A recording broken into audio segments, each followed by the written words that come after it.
Hello, our listeners. My name is Enoch Kiminta. Today I'm hosting the Kenarua podcast, and we are so much privileged and happy to host three ladies in our podcast this evening. And these ladies are leaders of respective organizations working in the water resource sector. So just before we start, I would like to give them this opportunity to briefly introduce themselves, the organization they represent, and where the area they are working on. So maybe if I can start from my immediate left, introduce yourself. Okay, I'm Rose Kenyan. I'm the chair lady in Rua, which is in Narok County, Narok West. I'm also the vice secretary to the Mara River Water Users Association. I'm happy to be one of the mothers who are in the water sector. Karibu sana Rose. Next, Susan. Thank you. My name is Susan Mugami.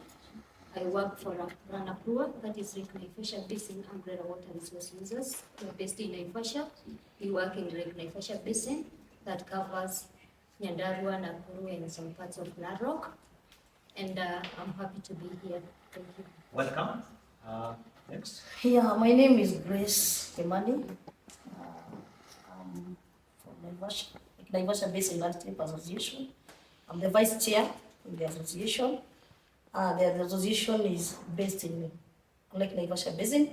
That we deal with advocacy and influence of policies on natural resource management from different thematic areas. Our constituents come from different thematic areas.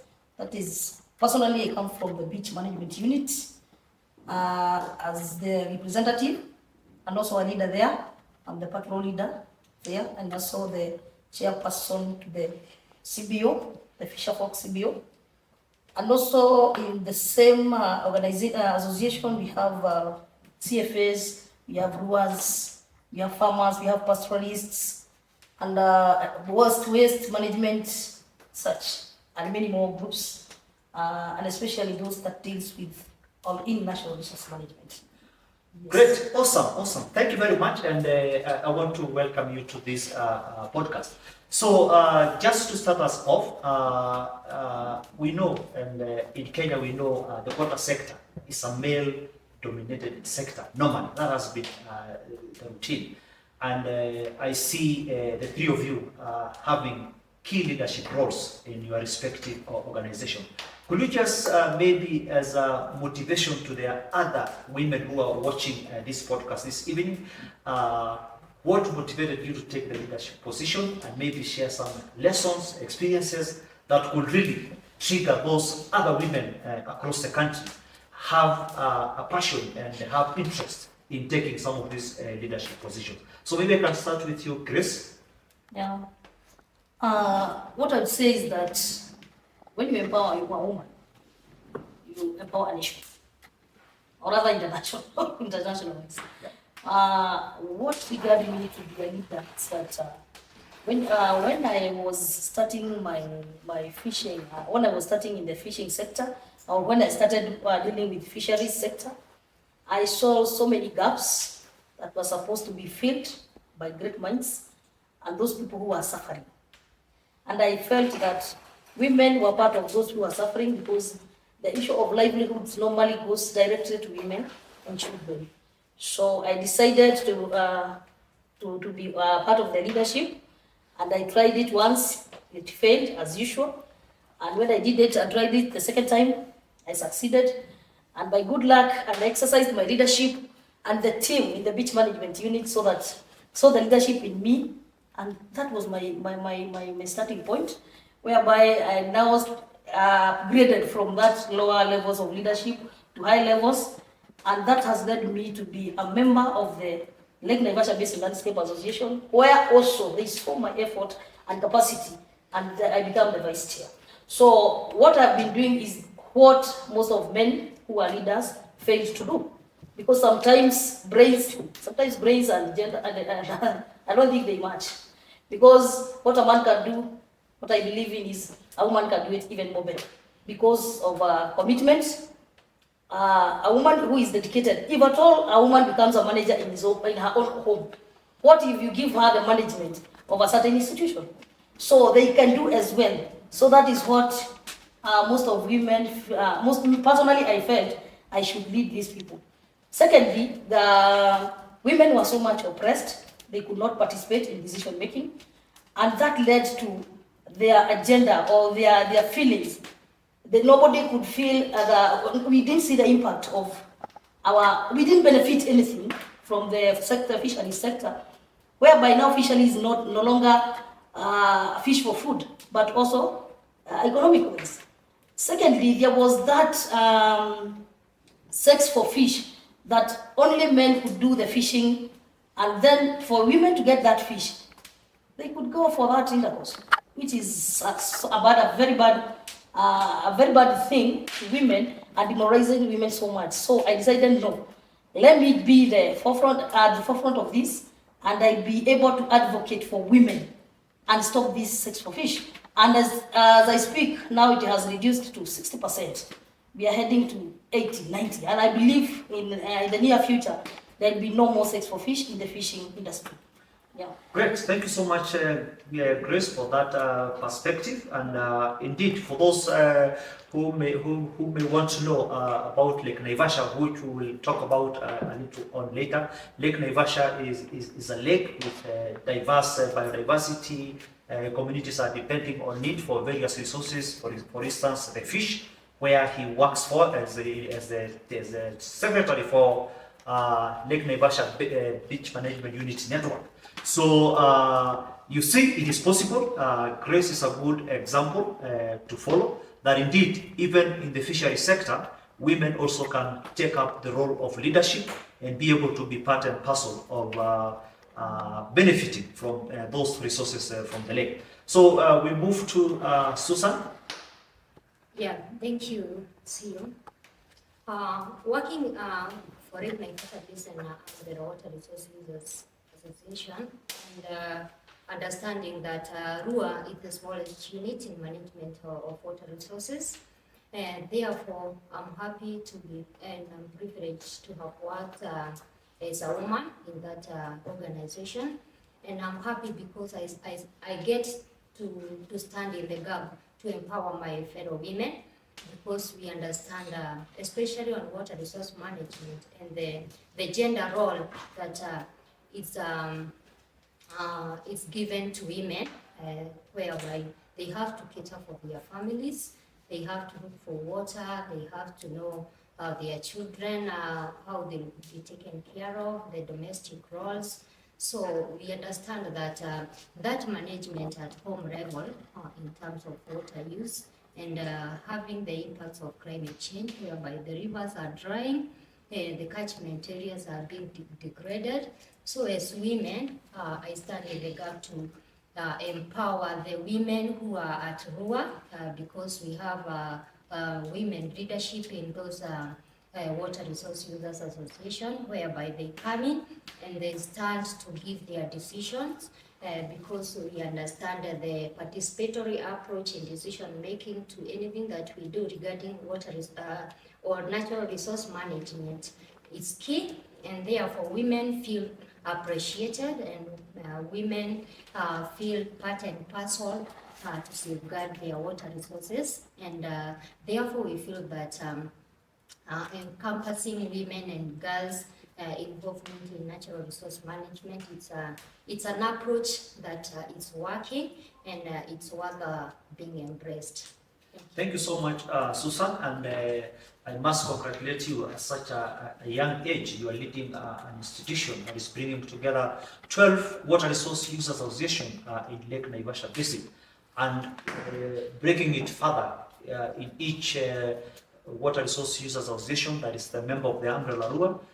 They have a minimum of 50 members going up, so you can imagine the magnitude of community water users who are members of those RUAs, and he is at the center of it in terms of leading and showing the way as a woman, and as a young person. So I want to congratulate you for that, and keep up. So next. Okay. Being a woman in the water sector, I'm so much privileged to be one of the leaders. What made me actually fight for this position is I come from a community whereby there is a lot of water conflict, especially during the dry season. We find that we go to the rivers to look for water. You spend a lot of time there, and during that process of spending a lot of time, some of our girls are raped, some even are beaten, they end up having injuries. Having that in mind, it made me think of who is using this water mostly. I found out that it is us, the women. Who is going for this water? It is us, the women. That forced me to push me to look for the leadership so that I could at least fight for this my gender, fight for the ladies, fight for the girls who are the ones who are being sent to fight the water. I found out that having done a lot of research and having seen in my community, I found out that there are a lot of dropout girls because of early pregnancy caused by going to fetch the water during the night and making fake friendships. That made me now struggle and fight for that position. And I had to do a lot of sensitization in our communities, telling them how to use the water and how to use water sparingly. In the process of that, they saw the leadership in me. That made me now being elected to be the chairperson of Engarengitu Water Resource Users Association. And having to push that again, seeing the empowerment that I had and the pleasure that I had with water and what I had in me also made me being elected as the vice secretary of the Mara River Water Users Association. And that is what I have. And I even have the passion of pushing more for more ladies coming up in this water sector. Because actually, we are the users of this water. We are the ones who dirtify the water in the rivers, going to wash clothes there. We are the ones who face the dangers of having water scarcity. In fact, even in the climate change, we are the ones mostly affected. That is what made me actually want to work for this. Yeah. Great, yeah, impressive. And maybe for that woman who is listening or watching us in this podcast, earlier on I said that the water sector is mostly a male, or rather largely a male-dominated sector. So just tell us in 2-3 minutes, how did you come to convince men to elect you to become the chair lady of your RUA, and how do you manage to get the support of all water users in your RUA? Actually, it is not a matter of urging the men to vote for me. It is what I do that makes them vote for me. I had to spend a lot of my time telling people about using water sparingly, telling people about actually breaking the work of fetching water to be not only girls to fetch the water or not only women to fetch the water. It should be also men inclusive. Especially during the night, I was going around barazas telling them that we should embrace the work not only for women but also for men, for the safety of the girls. I used the example of the dropouts, and they saw the need, and they saw that I should be given that chance to tell them more. That is why I got that. It is the work that I did. Yeah. Yeah. Thank you. And sacrificing your time. Water Resource Users Associations are not paid. So you have to sacrifice your time, you have to sacrifice your funds, you have to sacrifice everything. Your time, your psychological part of it, your emotional part of it, and also your financial part of it. Yeah. Great. Thank you. Thank you so much for that encouragement. I want now to go back to Grace, the fisheries sector in Lake Naivasha. I know there are 4 beaches around Lake Naivasha, and only one is gazetted. So, as a leader in that sector, are there any plans to gazette the other 3 beaches? The other thing also I want you to tell us is that we know the beach management units are also the victims of pollution in terms of encroaching into Lake Naivasha. What are some of the measures your organization is taking to ensure that those beaches are gazetted, and also to ensure that as they get gazetted, how do you ensure that they are not on a riparian and they are not polluting the lake? Okay, thank you, CEO Unarua. We have 5 beaches. We have Central Beach, Kamere, Karagita, Tarabete, Oroiden. Oh, there are 5. There are 5 now. We have a new one, the young one, Oroiden. And it's very unfortunate that it is only Central Beach that has been gazetted. All the other 4 beaches are not gazetted. Reason being, the riparian has been encroached. So it has a lot of disputes with those people that believe that those investors who have encroached the riparian. And that makes it very difficult for the gazettement of those beaches. But what we've done, we have started or established the Nakuru County Fisheries and Development Plan and bill. It's a bill here. It is a bill, and Lake Naivasha Fisheries and Development a bill that we have pushed so much on gazettement, which is now under the county government because the land is under the county government, and we believe that what we have been proposed in the bill, because we have worked it out with the county government, with the committee of the county assembly, the committee of agriculture, we have pushed that bill so much for it to be an act, so that when it becomes an act, now it is easier when we have the policy in place for us to gazette the beaches. The other thing is that we as the Lake Naivasha Basin Landscape Association, we also in partnership with other organization, we had pushed for the National Land Commission to do the boundaries around the lake, as the contours, as per the contours, the 1892.8 meters above sea level, so that if we reclaim back the riparian, so now we are able to have those beaches and corridors in place, so that it is also easier for the beach, because in beach management units or in the beaches, normally they are in the riparian. What we do is that we don't do permanent structures. So what we do in those landing beaches, they are used as landing sites.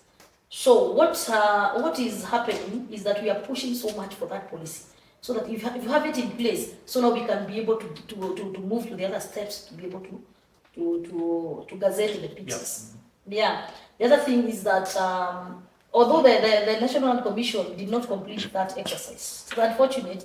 I think even the Narua by then was part of pushing when you are the chairman of Narua. Yes. And I believe you're also going to push it when you are in the Kenyarua now, so that the National Land Commission can complete that exercise of the demarcating all the boundaries of the riparian, so that we can be even not even only us, even the animals.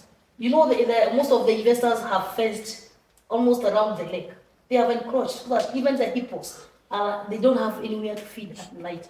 So we have problems, and that leads to the human-wildlife conflict, because the only openings that we have are the beaches where the fishermen are passing through. So when they meet with the hippos, then they are killed. So it has led to so many repercussions, negative repercussions in the ecosystem. Also, they have encroaching. Also has destroyed the habitation, also the breeding zones of the fish, which has led to the reduction in production of fish, because the breeding zones have been destroyed. So we've talked, or you have asked also about the pollution. Yeah, the pollution is there, and especially in the beaches. You know, those areas, those riparians are so squeezed that when the people are so many or the population is so high, we also expect a lot of activities to take place around the beaches. So in that manner, you get that there are some distractions, the pollution, even cutting of trees. We see that there are some activities like shops, hotels, and we see that we have not yet come up with the mechanisms of how we can control or deal with the pollution around the lake. But what we are proposing as the Fisherfolk CBO, we have been proposed and we have done a proposal on how we can do the papyrus needs around the lake so that we can have those above zones. Just before you go to Yes. the interventions you're Yes. trying to Yes, put in please. place as an organization, Yes. I just want to go back and thanks for reminding me I was once the chairman for Lama, which I was, and I'm still there by spirit. We know Naivasha has been having these issues of encroachment Yes. since we were children. Issues of encroachment, issues of pollution. Do you mind just mentioning to us in form of, I don't want to mention names, in terms of sectors that are mainly encroaching and polluting the lake? Yeah, they're there. Uh-huh. We have the flower farms, Yes. which they also apply chemicals in the lake directly. Most of them, some have mechanisms of how to protect or how to they use what they call artificial water. Wetlands. Yes, artificial wetlands, Yeah. but some don't. And there are those that they have them, but they are not functional. They are not operational. Also, we have the hotels industry, which has now brought a lot of problems in us because we see that they don't have those they don't work on the affluent. It's affluent discharge. Yes, they discharge every what they call now waste into the lake directly. So we have the hotels, we have the flower farms, and other investors. Like now we have a problem currently.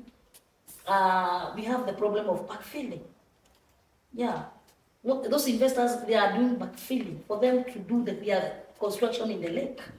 And you get that whenever the human waste from those houses or from those construction in the lake, they are directed in the waters, in the lake Naivasha. That brings a lot of pollution and problems to us, and especially when it comes to water quality and the health, even for the fishermen who are feeding the same fish in the lake Naivasha. Great, thank you. Let me stop you at that point, and I want to come to Susan.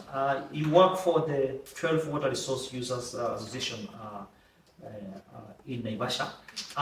Maybe one would like to understand the relationship between the rowers in the upper catchment and the lower catchment, and what are the issues, what are the challenges that seems to cut across the upstream and the downstream users. Thank you, Sia. We have 12 rowers. 7 of them are mostly in the upper catchment, around 3 in the middle catchment, and around 2 in the lower catchment. And the whole catchment is a system whereby we have the water sources flowing from the upper catchment to the lake. And well, over time, it has been an issue in terms of water quality and quantity.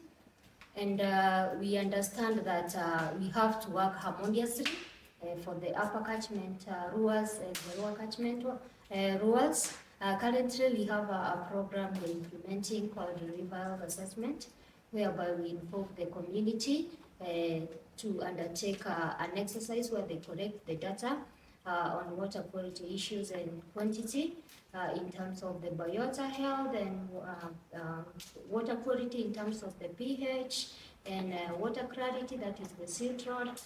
We understand that Nyandarua County mostly is a highly agricultural county whereby we have a lot of smallholder farmers, and it's a very slopey terrain, and one of the challenge is about the soil erosion, whereby when it rains, a lot of silt go into our rivers and it is washed down to the lake, and therefore it has been a concern although it's Ranabua, we have another program. We are working with smallholder farmers certification, whereby we are trying to inform them to have sustainable production and consumption. And also in terms of farm management, we are really encouraging them to protect their soil, because we don't want their soils to be washed into the rivers, although most of the farmers, it's only a small portion of the farmers we are working with. Most of the farmers are not in the program, and therefore the issue of soil erosion into our rivers is still a challenge, whereby everything is washed down to the lake. A lot of waste. The issue of waste management has been a problem to the catchment and also to the urban areas, whereby most of the small towns in upcoming urban areas, they don't have the sewerage system, and that is a concern, because a lot of liquid waste and solid waste, they are washed into the rivers and down to the lake. Although we are trying to advocate on civic education, whereby we have gone around and preached the gospel on sustainable waste management, whereby we are discouraging people to dump into rivers, and that is yielding some fruits, because there is a lot of mindset mind change, because we understand that if you pollute water at the upper zone, maybe your relative will take that polluted water downstream. So it has been a concern, whereby we are trying to bridge the gap between the upstream water, all the upstream communities, and the downstream community, that this is a river. We have 3 rivers that feed into the lake, that is River Malewa, River Gilgil, and Malmanet River and Karate River. Those 2 are seasonal, but mainly our perennial rivers are Malewa and Gilgil. But with the effects of the climate change, it's reaching to a point, they are also going dry, they are not flowing. And that is a very big concern, because if our 2 major rivers are not flowing, especially on dry season, so the future of our lake is also threatened. And Lake Naivasha being a Ramsar site, a lake of international importance, it's really a key in Naivasha, where it earns some GDP through the frog production. We have a lot of hotel industry in Naivasha, and all those people depend on water. Water is the key factor here. So in terms of water resource management and involving the community, because they are the grassroots managers of this our water resources, we've really been capacity building them and empowering them, so that they can engage their peer communities in terms of sustainable water resource management to protect the catchment. So we've been there doing a lot of civic education. At some level, people are planting trees at their farm level, also to increase the tree cover. There's a policy in Kenya. You understand the 15 billion tree policy in Kenya, and to increase the tree cover and for rehabilitation of our catchment. So in terms of working together, we are really trying to bridge the gap and working together, because this is one ecosystem. Thank you so much, Susan. I go now to Mararua. I just want you to tell us how you're working with the county government, especially along the Mara Basin River. I know the other day the Narok County government gazetted Masai Mara ecosystem management plan, and also I think there is also another plan that they also gazetted. Was the Rua involved? Because we know the Masai Mara ecosystem depends on Mara River. So if Mara River dries, then there is no Mara game reserve. So I want to know if you as Ruas in the Mara Basin, were you involved in the development, in the design, and even in the implementation and monitoring of these plans? And are there any benefits you are getting both from the county and the private sector, that is the hotels, that have been built in the reserve, and of course because of the rich biodiversity in Mara Basin? Thank you very much.